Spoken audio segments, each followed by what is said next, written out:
Guys, please make sure you stand till the end. One common mistake that people often make can cost you thousands of dollars in repairs, parts, diagnostics that you may actually not even need. Stay with us, we'll explain what we're talking about.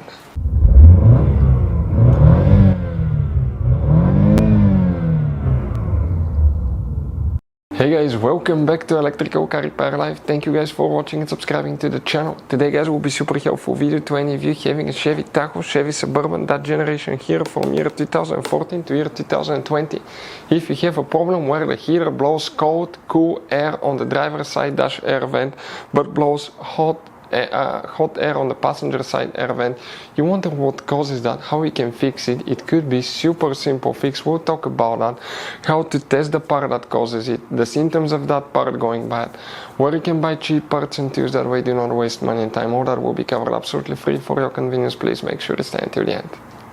So before we start guys, let us tell you a little bit about us. Every single car we get here at the garage, we try to make at least 200 to 300 free repair videos. We take them guys completely apart. We show you how to fix engines, transmissions, bodywork guys, engine codes, transmission codes, fuses, relays as well guys. Why we do all that? Because our mission in the shop is to save as much money as we can. All we need in return, please subscribe to the channel, like the video, that way we can keep making these free videos. Guys, we have more than 15,000 free repair videos on our YouTube channels that can save you thousands of dollars in future repairs. And if you guys need to buy any parts, tools at a good price, quick shipping, that way do not waste money and time. We'll put the link in the description of the video below for your convenience. Please check it out. So guys, if the heater blows cold air on the driver's side dash air vent, okay, so you get hot air on the passenger side air vent but cold on the driver's side, what can cause that? The first thing you want to check is fuses, relays for the climate control system. Then we'll explain 7 out of 10 times what causes that.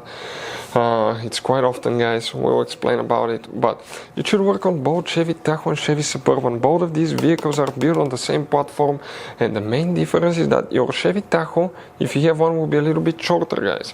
Now guys, you have 5 different fuse boxes hidden all over the place. Most owners do not know how to find them. That's why we made special video on our YouTube channel that's called Chevy Tahoe, Chevy Suburban fuse box location and diagram. We need to first open the driver door, and on the side of the dash we have one cover. That cover needs to be pried open. Behind it you're going to find a fuse box with a layout like this one here. Before we continue, let's explain quickly why it's always a good idea to test fuses and relays. It is guys very important to test fuses and relays. On those fuses you cannot clearly see if they're burnt or not, especially you can see in the JK's fuses as well. And if you guys assume, okay, let's say you remove a fuse, you look at it and you assume guys that it's actually a good fuse, but it's actually a bad fuse, sometimes you cannot clearly see that.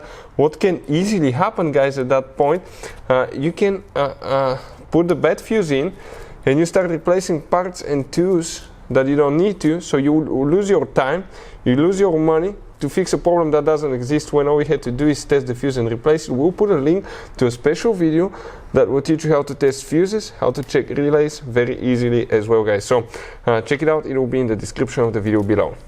Guys, we need to check 2 fuses, then we need to go to a different fuse box and check some more. The climate control fuses guys, the first fuse that you need to check, actually it's a double fuse. It's fuse 24. That's double 15 amp fuse. This is known as micro 3-blade fuse. Could be super hard to find or very overpriced. That's why we'll put a link in the description of the video below where you can get replacement one from. Then you need to check fuse 28. We're talking about that fuse right here. Again, double 10 amp fuse guys. This is double 15, double 10 amp fuse. Then you need to open the passenger door. On the side of the dash, let me show you quick, you have another cover. Just pry it open. Behind it you're going to find almost identical fuse box like on the driver's side, but here this time we need to check fuse number 45, that one here.